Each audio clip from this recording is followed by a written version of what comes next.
নমস্কার সবাই। Hello everyone, আজকে আমার রেসিপি হলো সিলভার মাছ, দাগ্গা কচু আর আলু দিয়ে ঝোল রান্না করব। আলু আর কচুটি লম্বা লম্বা করে কেটে নিলাম। মাছের রেসিপির জন্য এখানে জিরা আর কাঁচা লঙ্কা বেটে নিলাম।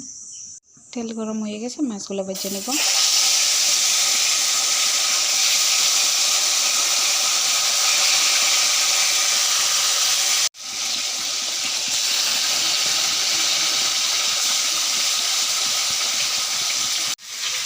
আলু আর কচুটিতে লবণ দিয়ে ভাপ দিয়ে নেব।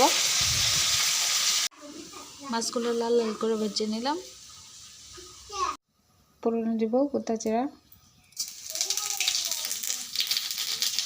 আর কাঁচা লঙ্কা বাটা, হলুদ,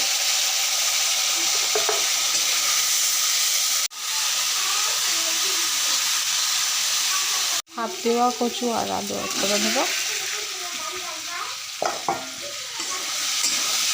আর ভালোভাবে মজাই নেব।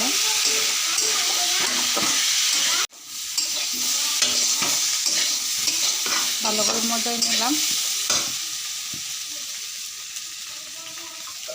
ঝোল অ্যাড করে নেব।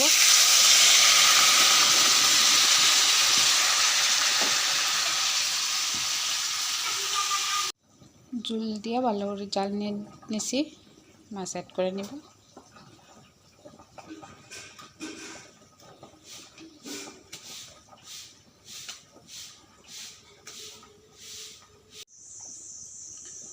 লবণ অ্যাড করে নেব।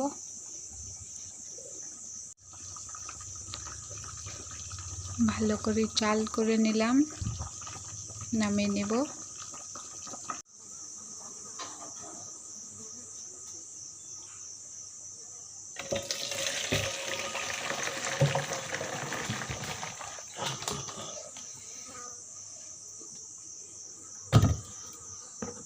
তো ফাইনালি আলু কচু দিয়া মাছের ঝোল রেসিপি পুরো কমপ্লিট। সো দেখতে কেমন লাগলো? আমার রেসিপিটা যদি ভালো লেগে থাকে তো লাইক করে দিও, শেয়ার করে দিও, সাবস্ক্রাইব করে দিও। Thank you for watching my video.